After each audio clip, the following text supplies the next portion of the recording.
믿음의 국계서라는 제목으로 말씀을 나누고 기도하고 말씀을 보도록 하겠습니다. 하나님 아버지, 수요일 저녁에 불러주셔서 감사합니다. 이 말씀을 듣고 깨닫는 은혜를 주셔서 성령님께서 생각나게 해주시고 은혜 내려주시옵소서. 감사드리오며 예수님의 이름으로 기도드리옵나이다. 예, 우리가 고린도전서를 오랫동안 했습니다. 수고하셨습니다. 오늘 마지막입니다.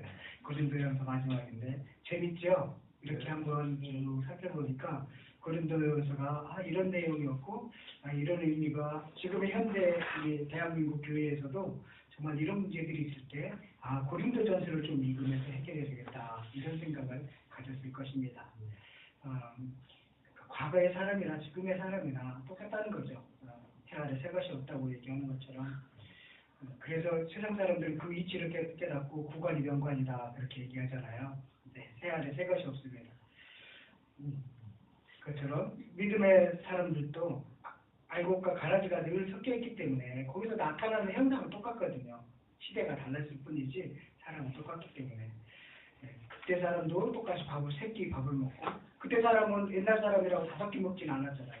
똑같이 세끼 먹고 똑같이 이렇게 말하고 생활하고 좋아하고 질투하고 시기하고 그렇게 사는 사람들은 똑같기 때문에 그 당시에 겪는 문제나 지금의 겪는 문제나 똑같다는 것이죠.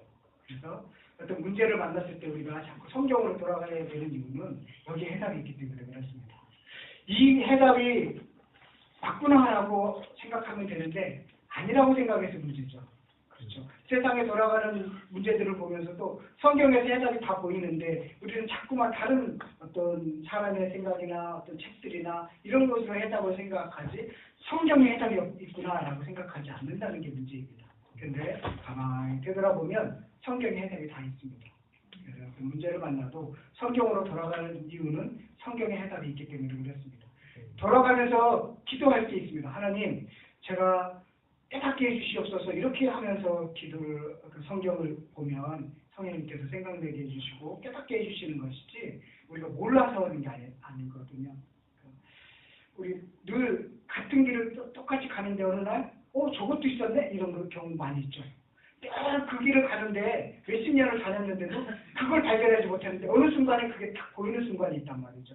마찬가지입니다. 깨달을 순간이 있으면 보이는 순간이 있는 것입니다. 여러분들의 그런 은혜가 있기를 간절히 바라겠습니다. 16장은 마지막 인사와 그 연보에 대해서 다루고 있습니다. 성도를 위하여 16장 1절을 보도록 하겠습니다. 성도를 위하는 연보에 관하여는 내가 갈라디아 교회들에게 명한 것 같이 너희도 그렇게 하라.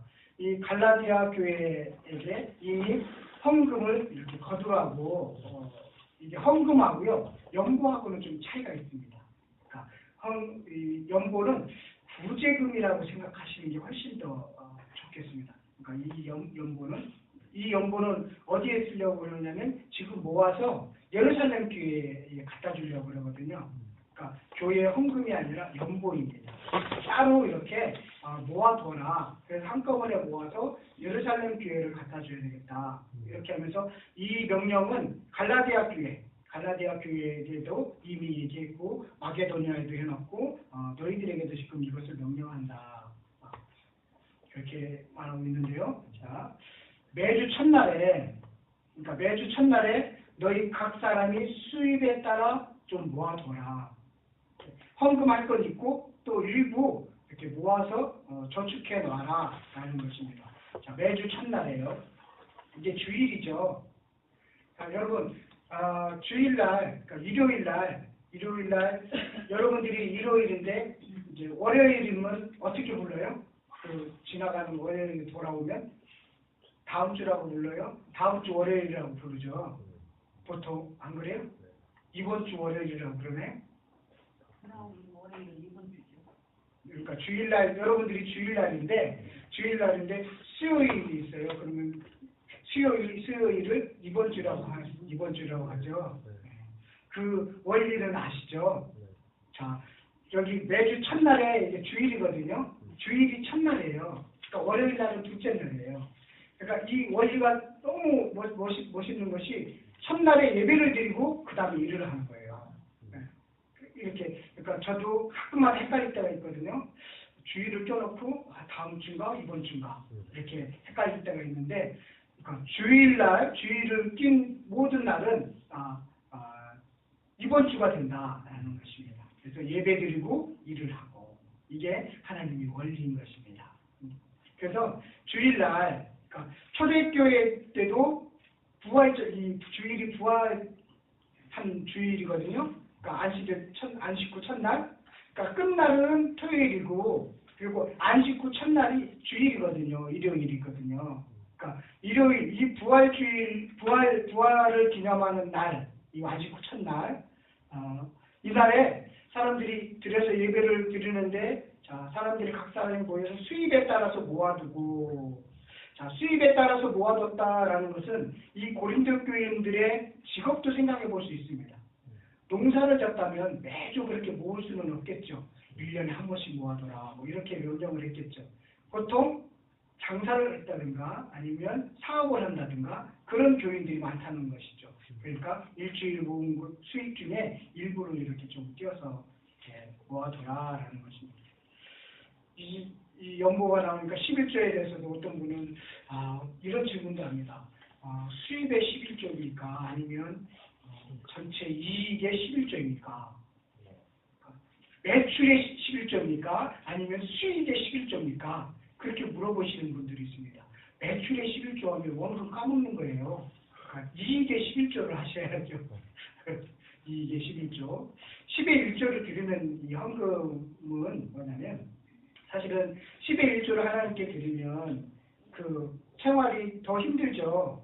그렇죠. 만약에 100만 원 버는 사람이 20만 원을 11조 하면 180만 원 먹고 가지고 살려면 힘들잖아요. 사실은 힘든 거예요. 그런데 10의 1조를 드리는 것은 뭐냐면 이게 전부 하나님 것입니다라고 고백하는 고백의 상징이지 그게 꼭 10의 1조를 드려야 되는지 10의 2조를 드리는지 그게 중요한 게 아니라 내 모든 것이 주님의 것입니다라는 고백의 상징으로서 그 헌금을 보셔야 된다는 것이에요.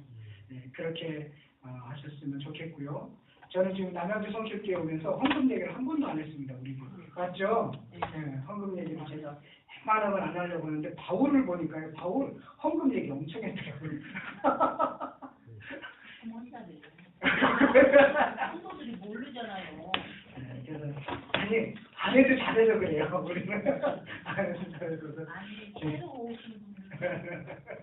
네, 안 해도 잘해서 다들 잘해서 헌금 얘기를 제가 웬만하면 그리고 안 하려고 그러는데 이렇게 성경 공부할 일이 있으면 이때 헌금의 의미가 무엇인지 이런 것들은 조금 우리 신앙으로서 고백하는 거니까 필요하다는 생각이 듭니다. 왜 그러냐면 믿음 약한 사람들 헌금 얘기는 맨날 정목사도 별 수 없어. 결국 헌금 얘기하잖아. 그러니까 믿음이 권사님처럼 믿음이 어느 정도 되신 분들은 이해가 되는데 이제 만약에 교회 막 나왔는데 역시 교회가 돈을 발치다 맞다 어려움이 많네 그렇게 한단 말이죠. 헌금 얘기 아니고 감사, 은혜 받은 감사. 그렇죠. 네. 그때까지 기다리는 거예요. 은혜 받을 때까지 기다리는 거예요. 안 되지. 첫날까지 은혜 받을 수도 있거든요. 네. 아무튼 지금 연보하고 헌금하고는 좀 다르다라는 뜻입니다. 그래서 지금 바울이요. 그러니까 녹을 좀 표현하는 거예요. 내가 갈 때 연보를 하지 않게 해라. 이건 뭐냐면 야 그때 미리 모아놓지 않고 내가 왔는데 그때 서둘러서 막 돈 이렇게 모으려고 그러면 조금 서로 미안하잖아. 그러니까 미리미리 좀 너희들이 준비를 해. 그러면서요.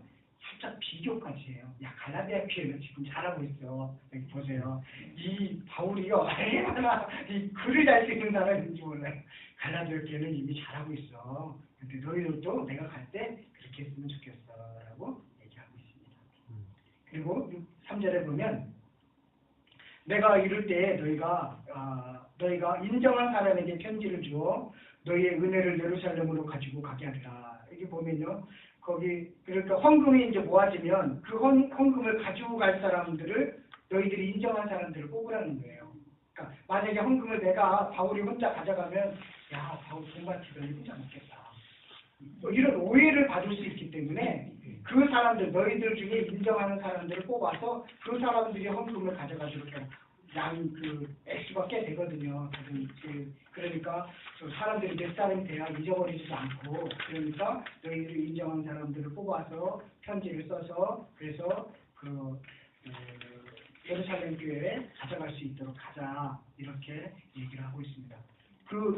뭐냐면 너희의 은혜를, 그 은혜, 헌금이 바로 헌금이라는 연보라는 것이 은혜라는 것이죠. 그 은혜를 예루살렘 교회에 보좌해 준다는 거예요. 예루살렘 교회가 있었기 때문에 우리가 예수님을 믿게 되었습니다. 그 은혜의 고백으로서 같은 형제로서 그 연보를 예루살렘에 보내주자, 이런 의미입니다. 그러니까 연보의 목적이 여기 있습니다. 너희의 은혜를이라는 것이 연보의 목적입니다. 그 은혜를 표현하자는 것입니다. 뭘로요? 이렇게 연보를 통해서 표현하자는 거예요. 그래서 연보를 가져가는데 여러 사람들이 함께 가도록, 너희들이 인정한 사람들이 가도록 해라. 만일 나도 가는 것이 합당하면 그들과 함께, 너희들이 뽑은 그 사람들과 함께 가겠지만, 그러나 나는 갈지 모르겠다, 이런 뜻입니다. 사실을 보면 그런다면요, 내가 마게도냐를 지날 터이니 마게도냐를 지난 후에 너희에게 가서, 이렇게 지금 어디에 있죠? 바울이요? 에베소에 있어요. 그러니까 에베소에서 마게도냐 위로 올라가서 밑으로 이렇게 내려갈 테니까 너희들에게 이렇게 갈 계획이다, 미리 이렇게 계획을 이야기하는 것입니다. 그러니까 계획을 짜는 거예요. 그러니까 믿는 사람들도 계획을 짜서 움직이는 거예요. 바울은 믿음의 사람이고 신령한 사람이니까 계획이 없이 기도하면 바로 환상적으로 보여줬지, 그게 아니에요. 바울도 미리미리 계획을 짜서 그렇게 미리미리 얘기하고, 도저히 에베소를 처음에 2차 선교여행 때는 에베소로 가려고 했는데 안 됐잖아요. 계획이 그거였는데 사실은 그게 안 됐잖아요. 그러니까 자꾸만 가려고 하는데 계속 막히는 거예요. 그런데 바울의 성격상 계속 가려고 하니까 할 수 없으신 하나님께서 환상을 보여준 거예요.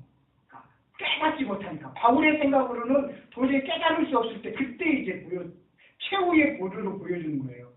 예를 들어서 베드로가 고넬료 집에 간 일이 있잖아요. 그런데 그 보자기 속에 막 더러운 음식 이런 것들을 보여주면서 먹어라라고 환상을 보여주잖아요. 베드로의 생각으로는 그것을 깨달을 수가 없기 때문에 보여주는 거예요. 모든 하나님은 우리 이성으로서, 생각으로서 분별하기를 원해요. 계획을 짜서 분별하고 그것이 인격으로 우리를 대우하는 거거든요. 그런데 우리의 생각을 뛰어넘는 일들이 있어요. 그럴 때는 이렇게 보여주셨다는 거죠. 현상으로. 우리의 수준에서 넘는 판단들이 필요할 때는 그런 깨달음을 주는 것 같아요. 지금도 그러는 것 같습니다. 제가 요즘 새벽기도 하면서 기도 제목이 그겁니다. 제 수준이 아닌 조금 높은 수준으로 좀 볼 수 있게 좀 해주십시오라는 게 제 요즘 기도 제목인데, 제가 목회하면서 제 수준이 아닌 조금 나은 수준으로 볼 수 있는 눈을 받게 해주시옵소서라는 게 기도 제목인데, 마찬가지로 우리는 자기 수준으로밖에 보지 못하거든요. 자기 수준으로밖에. 그래서 어디 가자 거기까지 갔지? 아무튼 계획을 짜고 분별해서 이렇게 하는 것을 하나님이 더 좋아하신다라는 것입니다. 그런 다음에 혹 너희와 함께 머물며 겨울을 지날 듯하니, 이 겨울에는 폭풍이 많이 쳐서 배가 움직이지 못하니까 과동을 하겠다는 것입니다. 이는 너희가 나를 내가 갈 곳으로 보내어주게 하려 합니다. 거기 갈 테니까 너희들이 조금 내가 다른 데 갈 때 좀 보내줬으면 좋겠어. 이게 무슨 뜻인 줄 아세요? 너희들이 좀 여비를 좀 준비해서 내가 갈 때 이렇게 마련해놔, 이렇게 얘기하는 거예요. 바울이요?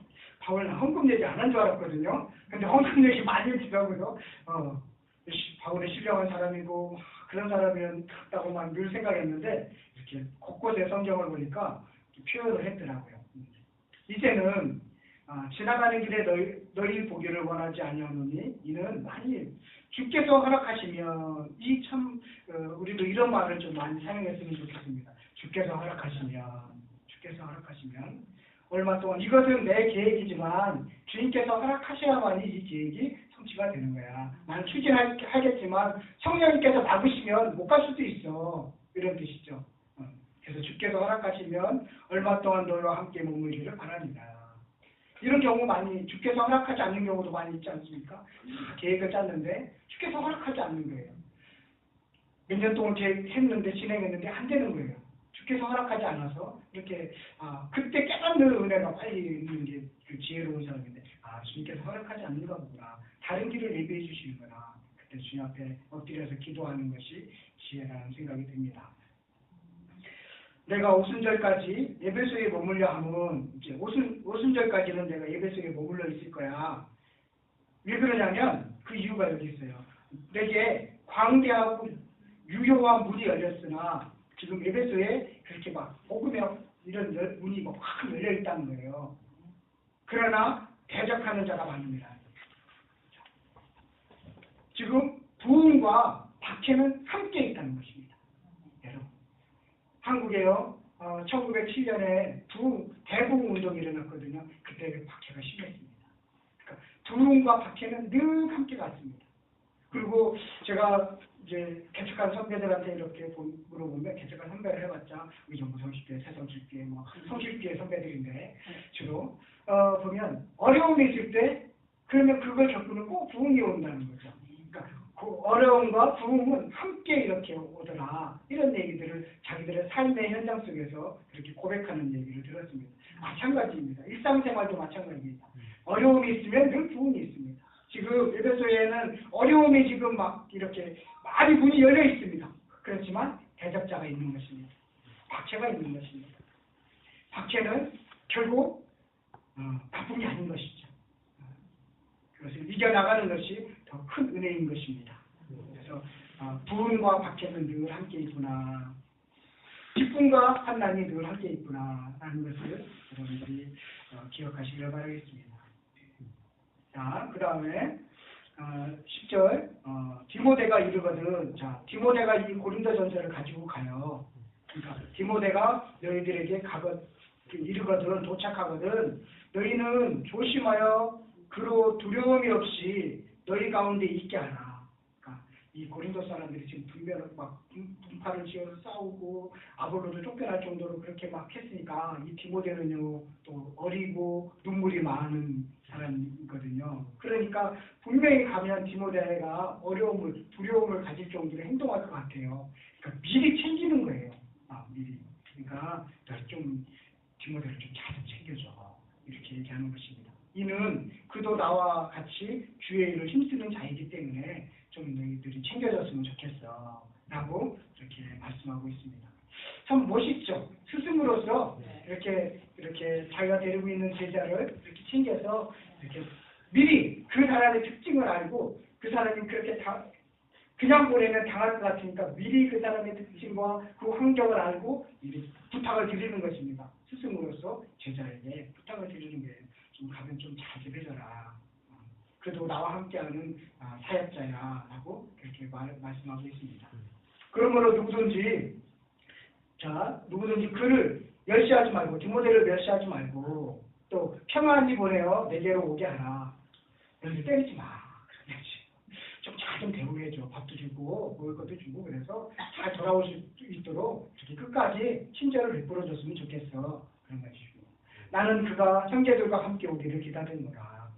자, 형제 아볼로에 대해서는 지금 아볼로가 에베소에 있어요. 그 전에 그러니까 바울이 고린도 교회를 개척했습니다. 2대 목사로 아볼로가 갔습니다.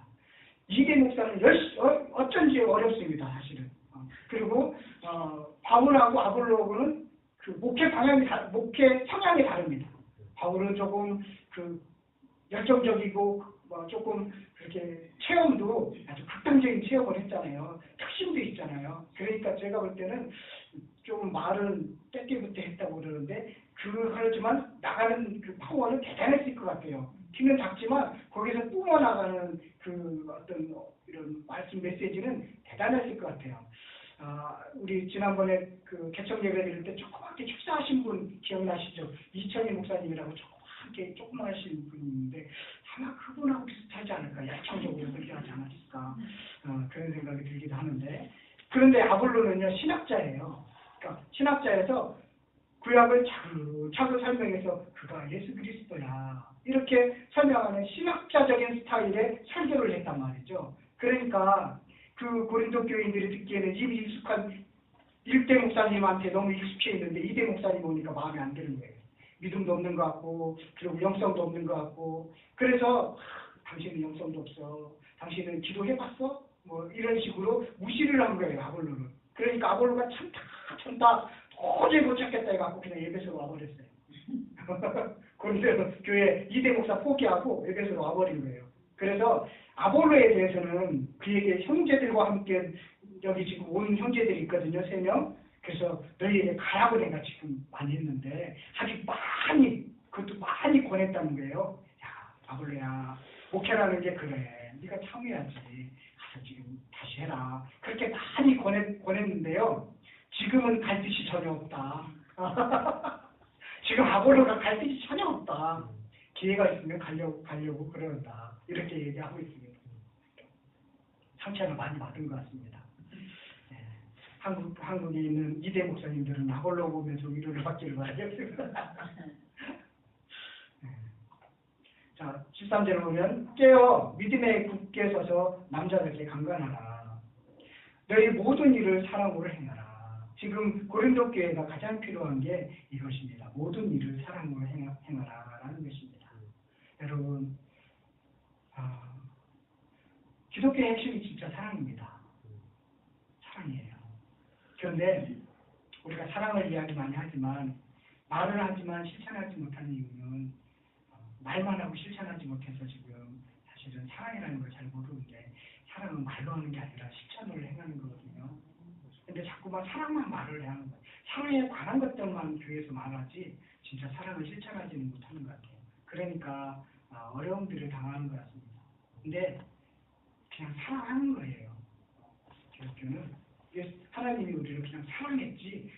야 사랑이라는 것은 이런 거야. 그래서 사랑에 관해서 가르치기만 한 게 아니잖아요. 직접 사랑했잖아요. 그냥 사랑하는 것입니다.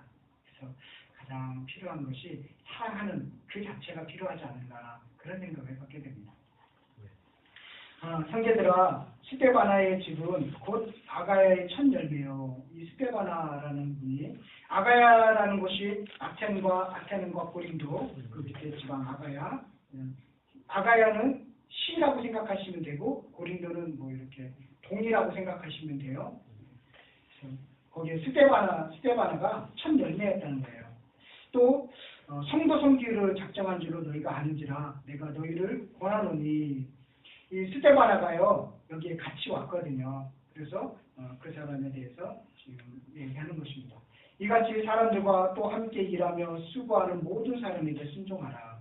내가 스데바나와 부도나도와 아가이고 이 세 사람들이 지금 고린도에서 에베소에 온 거예요. 와서 이런 고린도 교회 문제들에 대해서 이야기하고 바울이 그 얘기를 듣고 다른 뭐 편지도 듣고 그랬지만 아볼로한테도 듣고 그리고 나서 그 이야기를 듣고 이제 편지를 쓰는 겁니다. 종합적으로 그들이 온 것을 기뻐하노니 그들이 너희의 부족한 것을 채웠습니다. 이것도요. 너희의 부족한 것을 채웠습니다라고 이게 무슨 뜻인지 잘 의미가 안 가죠. 뭐냐면 너희들이 내가 교회 개척한 교회 아니니 지금 에베소에서 내가 2번째 개척을 하면 최소한 너희들이 양심이 있으면 내가 개척하면 개척 후원금을 좀 보내줘야 되지 않겠느냐 이거예요. 약간 그 어투가 있는데 그런데 이 사람들이 그냥 개인적으로 돈을 좀 이렇게 그 후원금을 가지고 와서 바울에게 이렇게 줬나 봐요. 그러니까 그들이 와서 내가 조금 부족한 게 있었는데 그것을 채워졌다. 그렇게 하면서 고린도 교회를 은근히 질타하는 거예요. 이런 의미가 숨겨져 있는데 자꾸 오늘 헌금 얘기하니까 제가 다시 뜨거운데 네, 그러니까 너희들이 그 해야 되는 행동들 너희들이 지금 1년 6개월 동안 내가 이렇게 개척해서 세운 교회잖아요. 그리고 지금 에베소에서 교회를 개척하고 있는데 그렇다면 너희들은 조금 성장된 교회니까 이렇게 후원을 해서 잘할 수 있도록 돕는 것이 그 사람의 관계인데 너희들이 어떻게 그렇게 가만히 있었니? 이런 의미도 담겨져 있습니다. 그들이 나와 너희의 마음을 시원하게 하였으니 그래서 좀 소홀한 감정들을 이것 때문에 조금 이렇게 해소했다는 거예요. 그러므로 너희는 이런 사람들을 알아줘라. 그렇게 했다고 또 가면 그럴 거 아니에요. 야, 너희들 뭐 잘났다고 그런 식으로 너희들끼리만 그렇게 했니? 그렇게 하지 말라는 뜻입니다. 미리미리 얘기해 주는 거예요. 자, 아시아의 교회들이 너에게 무난하고, 지금 아시아는 어디죠? 에베소에 있는. 지금 에베소의 교회들이 무난하는 거죠. 그러니까 교회가 개척됐다는 것이죠. 그렇죠? 그리고 아굴라와 브루스가와 아굴라와 브루스길라, 이 사람들은 고린도에서 지금 여기 그 에베소에 왔죠. 왔는데, 그러니까 아굴라와 브루스길라는 고린도 교인들도 알죠. 이 사람들이 안단 말이죠. 그런데 그가요 에베소에 와서 그 집에 있는 교회가 자기 집을 오픈해서 또 가정교회를 이렇게 했다는 것입니다. 교회가 주 안에서 너에게 간절히 무난하고, 모든 형제도 너에게 무난하니 너희는 거룩하게 입맞춤으로 서로 무난하라. 자, 그리고 자, 바울이 진짜 쓴 편지 내용은요 21절부터 24절까지가 바울이 진짜 쓴 거예요. 나머지는 바울이 불러주면 대필하시는 분이 쓴 거예요. 자, 여기서부터 나 바울은 친필로 너에게 무난하노니 하면서 썼는데 그 눈이 안 좋아서 크게 썼을 거라고 이렇게 보거든요. 무난하노니 만일 누구든지 주를 사랑하지 아니하면 저주를 받을지어다. 과격해요, 확실히. 요즘 말로 돌직구를 앉으시는 스타일입니다. 받을지어다. 우리 주여 오시옵소서. 이게 마라나타, 주님 곧 오십니다 라는 뜻입니다. 주 예수 그리스도의 은혜가 너희와 함께하고 나의 사랑이 그리스도 예수 안에서 너희 우리와 함께 할지어다. 네. 이러면서 고린도전서를 써서 지금 누구 편으로 보내는 거죠? 그 디모데 편으로 이렇게 보내는 것입니다. 에베소에 있었던 에베소에서 이 고린도 전서를 이렇게 쭉 썼습니다. 자, 고린도 전서 16장 짧은 장인데 참 여러 가지 문제도 있고 은사도 있고 부활의 문제 여러 문제들이 있습니다. 그 문제들을 하나하나 이렇게 해결해 나가는 그런 것들이 있고요. 그런 다음에 다시 이제 사도행전으로 돌아와야 되는 것입니다. 우리가 사도행전 어디서 보다가 거기까지 갔느냐면 생각나세요? 어딘지 생각나세요? 잊어버리셨죠?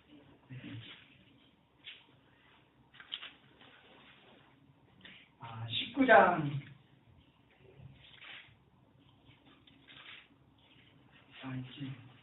나도 잊어버렸네요. 예? 19장 20절까지 했나요? 예. 그렇게 표현해 주신 분이 좋습니다. 자, 19장 20절 여기까지 우리가 하다가 고린도전서로 갔죠. 그 다음에 다시 이제 에베소 고린도전서 써주고 에베소에 계속적으로 전하는 일이 있습니다. 그런데 여기서요, 사실은 바로 이제 고린도 후서로 넘어갈 건데, 뭐냐면 그렇게 해서 고린도전서를 써서 보냈는데 문제가 해결됐을까요? 안 됐을까요? 안 됐습니다. 문제가 해결이 안 됐습니다. 그래서 문제가 해결 안 돼서 급한 마음으로요, 바울이 고린도에 방문한 것 같습니다. 이 고린도후서 2장 5절에 나와 있는데, 그런데 급한 마음에 그로 간 거예요. 그래서 디모데가 이제 와서 잘 해결 안 돼서 바울이 배를 타고 하루 길 정도 되니까요, 한 이틀 정도 갈 수 있으니까 배를 타고 이렇게 고린도에 넘어갔다가, 그래서 공개적으로 막 그런데 갔는데 해결될 줄 알았는데 바울도 공개적으로 모욕을 당한 거예요. 거기서 고린도 교회에서 해결이 잘 안 된 거예요. 그래서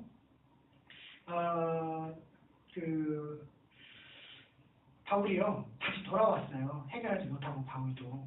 그러니까 이게 문제가 한번 사람의 감정이기 때문에 잘 안 되는 것 같아요. 한번 감정이 틀어지면 이게 쉽게 해결이 잘 안 되는 것 같아요.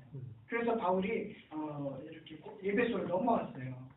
넘어와서 무슨 편지를 쓰냐면 이게 우리는 기록되어 있지만 않지만 눈물로 쓴 편지가 있어요.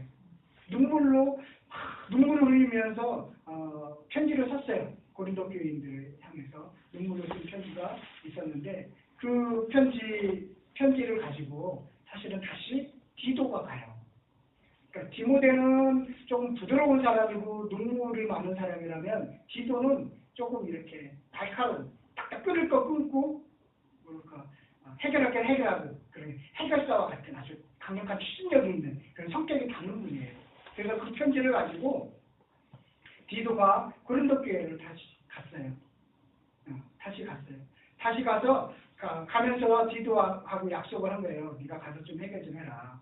그러고 나서 저기 드로아에서 우리 만나자라고 이렇게 약속을 했어요. 약속을 했는데 그래서 바울이 이제 그런 다음에 약속을 하고 나서 있는데 에베소에서 막 이렇게 폭동 같은 게 일어났어요. 그래서 여기 지금 더 이상 머물 수가 없겠구나라고 생각해서 겸사겸사 이제 여차여차해서 바울도 에베소를 이제 떠나요. 그런 다음에 드로아에서 아볼로를 만나기로 했는데 디도를 만나기로 했는데 디도가 오지를 않는 거예요. 그래서 배를 타고 이제 데살로니가 마케도니아로 넘어가는 거예요. 거기서 데살로니가 지역에서 디도를 만나요. 디도를 만나서 거기서 디도를 만난 다음에 쓴 편지가 고린도 후서예요. 이렇게 배경이 되는 겁니다. 그러니까 그 과정, 고린도 전서와 고린도 후서의 그 아주 피치 못할 과정들은 있습니다. 그것이 고린도 후서 속에 좀 담겨져 있는데 그런 것들을 보면서 우리가 함께 나눴으면 좋겠습니다. 다음 주부터는 이제 다시 고린도 후서를 좀 보도록 할 계획입니다. 여러분, 사람의 감정이 그만큼 한번 삐뚤어지면 잘 해결되지 않는구나. 참 쉽지 않구나. 네, 그런 걸 이제 고린도 교회에서 이렇게 경험하게 되는데 디도가 감으로써 그것을 해결해요. 디도가. 그래서 보니까 디도가 가보니까 한 세 명이 문제를 일으킨 거예요. 그래서 그놈도 잘라버리고 출교시키고 그리고 남을 놈 남고 처리할 놈 처리하고 그러니까 잠잠해진 거예요. 그래서 디도가 문제를 해결해요. 해결사 역할을 하는 거예요.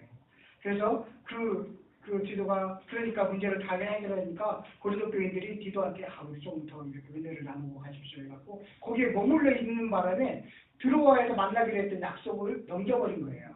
그래서 마게도니아에 넘어와서 디도를 이제 만났는데 디도한테 들어보니까 너무 이제 기분이 좋은 거예요. 그래서 그런 내용들을 쓴 게 고린도 후서다.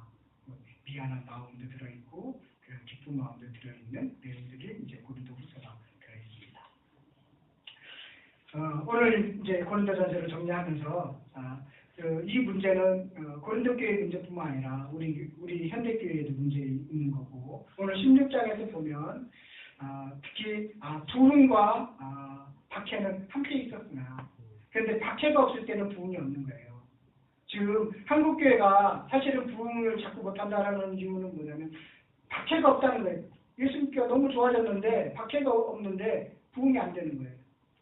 그런데 그 박해가 없다는 그것이 바로 큰 박해인데 그것을 깨닫지 못하는 것이죠.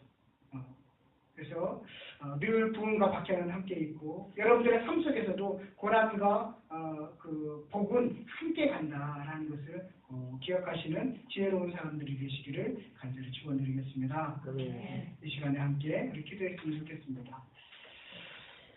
우리의 삶 속에서요 고난과 연단과 복은 함께 있습니다. 하나님께서 여러분들을 쓰시기 위해서는 각각 맞게 연단을 하시고 그리고 또 거기에 맞게 복을 주시고 교만하지 않도록 늘 그렇게 세심하게 주님께서는 배려하시는 것을 볼 수 있습니다. 에베소에서도 부흥이 열려 있지만 또 박해가 이렇게 심해지는 것을 보게 됩니다. 오죽하면 에베소를 바울이 떠나야만 될 정도로 그런 박해가 있었습니다. 여러분 어떤 삶에 문제가 있더라도 그것을 이겨나갈 수 있는 저와 여러분들이 되시기를 바라겠습니다. 이 시간에 그런 제목 가지고 함께 겸손히 목소리 낮춰서 하나님께 기도했으면 좋겠습니다.